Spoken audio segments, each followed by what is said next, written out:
എൻ്റെ മോൻ ഫുള്ള് ഒരു ലെഫ്റ്റ് സൈഡ് ഫുള്ള് പാരലൈസ് ആയിപ്പോയൊരവസ്ഥയിലാണ് ഞാൻ സൊളൈസിനെ കണ്ടുമുട്ടുന്നതും സൊളൈസിൽ എത്തിച്ചേരുന്നതും. അത് നമ്മളെ പരിചയപ്പെടുത്തി നമ്മളെ ചികിത്സ സഹായത്തിന് വേണ്ടിയിട്ട് പല സ്ഥലത്തേക്ക് റെക്കമെൻഡ് ചെയ്തായിരുന്ന ഒരു വ്യക്തി മുഖേനയാണ് ഞാൻ സൊളൈസ് എന്താണെന്ന് പോലും അറിയുന്നത്. അതിനുശേഷം ഞാൻ പലവിധ ആവശ്യങ്ങളായിട്ട് അവിടെ വന്നപ്പോഴും എൻ്റെ മോന് സർജറികൾ തുടരെയുള്ള വില കൂടി ഇഞ്ചക്ഷനുകൾ അങ്ങനെ പല ആവശ്യങ്ങൾക്ക് വേണ്ടിയിട്ട് അവിടെ വന്നപ്പോഴും എന്നെ വെറുതെ കൈയോടെ പറഞ്ഞയച്ചിട്ടില്ല. എനിക്ക് വേണ്ട എല്ലാ സഹായവും ഷീബാമ്മ ചെയ്തു തരാറുണ്ട്. ഭാര്യയുടെ അസുഖം, ക്യാൻസർ, അമ്മായിമ്മയ്ക്ക് ഇപ്പോൾ ബ്ലഡ് ക്യാൻസർ, ഞാൻ പോണ ജോലി കൊണ്ട് മാത്രം ഇവരുടെ ആവശ്യങ്ങൾ തീരില്ല. ശരാശരി ഒരു ഇഞ്ചക്ഷന് 1800 രൂപ വിലയാണ്. അത് 7 വർഷത്തോളം വേണം. അപ്പം അതിന് പല ആവശ്യങ്ങളായിട്ട് ഞാൻ അവിടെ സമീപിക്കുമ്പോഴൊക്കെ എന്നെ സഹായിച്ചിട്ട് വിടാറുള്ളത് സൊളൈസാണ്. അതിന് ഞാൻ നന്ദി രേഖപ്പെടുത്തുന്നു. അത് ഞാൻ ഞാൻ നന്ദിയല്ല, എൻ്റെ മനസ്സിലുള്ള നന്ദി ഞാൻ പറയുന്നു. അപ്പോൾ എന്താവശ്യമായിട്ട് വന്ന് പറഞ്ഞു കഴിഞ്ഞാലും, അതേപോലെ എൻ്റെ മകൾക്ക് ഞങ്ങൾ മൂലം വളരെയേറെ പഠിക്കാനും ഇതിനൊക്കത്തിനും ഭയങ്കര സ്ട്രെസ്സായിരുന്നു. അപ്പോൾ അതിനുവേണ്ടി അവിടെ വന്നപ്പോൾ അതിന് വേണ്ടിയിട്ടുള്ള കൗൺസിലിങ് അങ്ങനെയുള്ള കാര്യങ്ങളൊക്കെ ചെയ്തു തന്നു. പിന്നെ എന്താവശ്യമുണ്ടെങ്കിലും എപ്പോൾ വേണേലും വിളിച്ചോളാൻ പറഞ്ഞിട്ടുണ്ട്. എന്താവശ്യങ്ങൾക്കും എനിക്ക് എത്താൻ കഴിയാറില്ല എന്ന് മാത്രം ഇവരുടെ ചികിത്സകളും കാര്യങ്ങളുമായിട്ട് പറ്റാവുമ്പോഴൊക്കെ ഞാൻ എത്താറുണ്ട്. അല്ലെങ്കിൽ വൈഫാ പോകാറ്. ആൾക്കാർക്ക് ഇഷ്ടംപോലെ പൈസ ഉണ്ട്. ആരും ഇങ്ങനത്തെ ഒരു കാര്യത്തിനും പക്ഷെ മേഡം ചെയ്യുന്നത് എല്ലാവരും ഇപ്പം ഞങ്ങളുടെ സ്കൂളിൽ മോൻ പോകുന്നത് നിക്മറിലാണ്. അവരൊക്കെ മേഡത്തിനെ പറ്റി എന്ത് ഇതിൽ പറയണേന്ന്. കാരണം ഞങ്ങൾക്ക് വേറെ എവിടെയും ഇല്ലച്ചല്ലേ. നമുക്കിപ്പോൾ ഇവരെ കയ്യിൽ അവിടെ കൊണ്ടുവന്നാൽ നിങ്ങൾ അത്ര സപ്പോർട്ട് എല്ലാ കാര്യത്തിനും. ഇപ്പം നമ്മളൊരു പരിപാടിക്ക് കയ്യിൽ ഇവരെ കൊണ്ടുപോയി കഴിഞ്ഞാൽ ആൾക്കാർക്ക് ദേഷ്യം വരും, ഇവരെ കാട്ടായിരിക്കുന്നുണ്ട്. അതിന് അവിടെ പരിപാടി നടത്തുമ്പോൾ ഭയങ്കര സന്തോഷം എല്ലാവർക്കും. എല്ലാവരും ഇപ്പോഴും മേഡത്തിനെ പറ്റിയോ അവിടെ അനിമാരെ പറ്റിയോ ഒക്കെ ഇപ്പോഴും പറയും എല്ലാവരും. ഇവരൊറ്റയ്ക്ക് ഒരാൾ ഓടിയിട്ടാണ് ഈ കുടുംബത്തിനെ മുന്നോട്ട് കൊണ്ടുപോകുന്നത്. ഒരുപാട് പ്രശ്നമുണ്ട് ഈ കുഞ്ഞിന്, മോന്.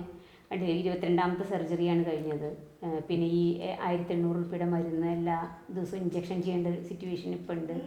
ഹൈഡ്രോസെഫാലിസ് ഒക്കെയാണ്.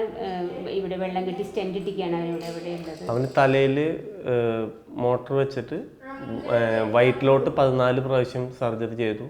അത് കഴിഞ്ഞ് വയറ് കൊളാപ്സായി. അതിനുശേഷം ലെൻസിലോട്ടിട്ടു. ലെൻസിൽ വെള്ളം നിറഞ്ഞ് നോൺ സ്റ്റോപ്പ് ചുമ വന്നു. അതിനുശേഷം അമൃതയിലെ ഡോക്ടറുടെ നിർദ്ദേശപ്രകാരം ഇപ്പോൾ ഹാർട്ടിൻ്റെ വെയിൻ കട്ട് ചെയ്ത് അതിലേക്ക് ഇട്ടിരിക്കുകയാണ്. അപ്പോൾ മാസം ഈ ട്യൂബ് വെച്ചിരിക്കുന്ന UV ജംഗ്ഷൻ്റെ ഇതിൽ ട്യൂബ് നീങ്ങാൻ പാടില്ല. മകൻ വളരുന്നതുകൊണ്ട് ഈ പ്ലാസ്റ്റിക് ട്യൂബിൻ്റെ പൊസിഷൻ മാറാൻ സാധ്യതയുണ്ട്. അപ്പോൾ അത് കാരണം എക്കോ കാർഡിയോഗ്രാം ചെയ്തിട്ട് വേണം ട്യൂബിൻ്റെ ലെവൽ അറിയണമെങ്കിൽ. പിന്നെ ഈ ട്യൂബ് കിടക്കുന്നത് കാരണം ഒരുപാട് ഡിസീസ് ഉണ്ട് ഇവന്. ഏകദേശം ഒരു 6 ഡോക്ടറുടെ അടുത്ത് അമൃതയിൽ കാണണം. ഈ 6 ഡോക്ടർക്കും ഏകദേശം 5 ദിവസത്തെ ഫീസ് തന്നെ 600 രൂപയാണ്. അതിൽ കൂടുതൽ ഒരു ദിവസം തരില്ല. അപ്പോൾ ഇതിൻ്റെ എല്ലാത്തിനും പൈസകൾ എൻ്റെ ശമ്പളം കൊണ്ട് മാത്രം എനിക്ക് മുന്നോട്ട് പോകാൻ പറ്റില്ല. ഇതിൻ്റെ പുറമെയാണ് വൈഫിൻ്റെ ക്യാൻസറിൻ്റെ അവസ്ഥ. അതെ, അവിടെ വന്നതിന് ശേഷം മുന്നെന്ന് പറഞ്ഞാൽ എനിക്കൊരു നിസ്സാര കാര്യം വരുമ്പോഴേക്ക് ഇവന്റെ ഈ സർജറികൾ കണ്ട് ഭയങ്കര മനസ്സ് ഭയങ്കര ഒരു ഇതായിരുന്നു. അപ്പൊ ഒരു പ്രാവശ്യം ഞാൻ ചേട്ടനോട് നമുക്ക് ചാവാം, കാരണം ഒന്നും പറ്റണില്ല, ചേട്ടന് പണിക്ക് പോകാൻ പറ്റണില്ല, മോളാണെങ്കിൽ ഇവിടെ തന്നെ, അങ്ങനെ എല്ലാം കൂടി വന്നു കഴിയുമ്പോ. പക്ഷെ അവിടെ വന്നതോടുകൂടി മനസ്സിലേക്ക് ആകെ ഒരു സന്തോഷമായി മനസ്സിന്. പിന്നെ എന്ത് വന്നാലും അവിടെ വന്ന് പറഞ്ഞു കഴിഞ്ഞാൽ നമുക്ക് മനസ്സിനൊരു സുഖം കിട്ടും. ഇപ്പോൾ വൈഫിൻ്റെ അമ്മയ്ക്ക് ബ്ലഡ് ക്യാൻസർ.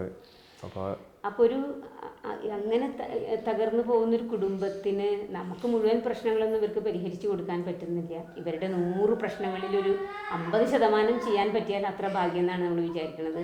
എന്നാലും അതിനേക്കാൾ ഉപരി ഇവർക്ക് ഓടി വരാനൊരു സ്ഥലം ഉണ്ട് എന്നുള്ളൊരു ഫീലിംഗ് ഉറപ്പായിട്ടുണ്ട്. അവർക്ക് അവരുടെ സങ്കടം പറയാനും അവർക്ക് അവരുടെ പ്രശ്നങ്ങൾ പറയാനും ഓടി വരാനൊരു സ്ഥലമുണ്ട്. എന്ത് പ്രശ്നം കഴിഞ്ഞു ഓടി നമ്മൾ ചെന്ന് കഴിഞ്ഞാൽ ആരെങ്കിലും ഉണ്ടാവും, എന്തെങ്കിലും ഫുൾ സപ്പോർട്ട് ചെയ്ത് പറയാനും കുറെ കാര്യങ്ങൾ ഉപദേശിച്ചു തരും. അതെ, നമ്മൾ തളരാൻ ഒരു കാരണവശാലും തളരാൻ പാടില്ല. നമുക്ക് ജീവിതം എന്ന് പറഞ്ഞാൽ എങ്ങനെയാണ് ഏറ്റവും ഇറക്കൊക്കെ ഉണ്ടായിട്ടിരിക്കില്ല. ഇപ്പൊ എനിക്ക് വയ്യായ വന്നെങ്കിൽ എനിക്ക് അന്ന് ഭയങ്കര സങ്കടമായിരുന്നു. ഇപ്പൊ ഇത്രയും വയ്യായ ഒരു ദൈവം തന്നെങ്കിലും പിന്നെ എനിക്കും കൂടി വയ്യാന്ന് എനിക്ക് ആ ഒരു ടെൻഷൻ. പക്ഷെ അവിടെ വന്ന് എല്ലാവരും ഓരോ കാര്യങ്ങൾ പറഞ്ഞു തന്ന് മനസ്സിലാക്കിയപ്പോ പക്ഷെ അതിനോട് പൊരുത്തപ്പെട്ടു. ഇപ്പൊ എവിടെയായാലും എനിക്ക് എന്റെ വയ്യായെ കുറിച്ച് പറയാൻ എനിക്കൊരു മടിയില്ല, ഒരു ധൈര്യമായി. നമ്മൾ ആത്മാർത്ഥമായിട്ട് തന്നെ അവർ സ്വീകരിക്കാറ്. എപ്പോഴും നിങ്ങളുടെ ഡോക്യുമെന്റ്സ് കൊണ്ടാ അല്ലെങ്കിൽ അതുകൊണ്ടാന്ന് പറഞ്ഞ് നമ്മളെ ഡിസ്റ്റർബ് ചെയ്യുക, അല്ലെങ്കിൽ നിങ്ങൾ എവിടെ നിന്നാ വന്ന് എന്തിനു വന്ന് വെയിറ്റ് ചെയ്യുമെന്ന് പറയുക, അങ്ങനെ യാതൊന്നും ഇത്രയും കാലത്തിനുള്ളിൽ സംഭവിച്ചിട്ടില്ല. പക്ഷെ പൈസയോ യാതൊരു രജിസ്ട്രേഷൻ ഫീസോ അങ്ങനെ യാതൊന്നും സ്വീകരിക്കാതെ തന്നെ നമുക്ക് ഈ കാലം വരെ നമ്മളുടെ ആവശ്യങ്ങൾ പറഞ്ഞു തന്നാൽ ഇവർ സഹായിച്ചിട്ടുണ്ടെന്ന് ഞാൻ പറയാൻ ആഗ്രഹിക്കുന്നു ഈ അവസരത്തിൽ. ഞാൻ എല്ലാവരോടും പറയുമ്പോൾ നമ്മൾ തോറ്റു കഴിഞ്ഞാൽ ശരിയാവില്ല. എപ്പോഴും അവിടെ പറയുന്ന മാതിരി നമ്മളെപ്പോഴും ജയിച്ചു തന്നെ നിൽക്കണം. തോറ്റു ആരുടെ മുന്നിലും പറയാൻ പാടില്ല. നമ്മൾ ജീവിക്കുകയാണ്.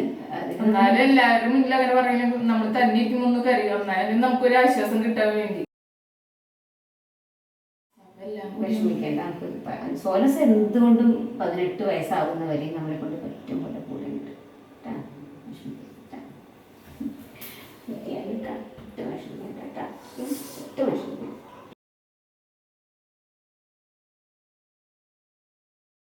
മായ മായ പേനും നേ മായ മായ പേനും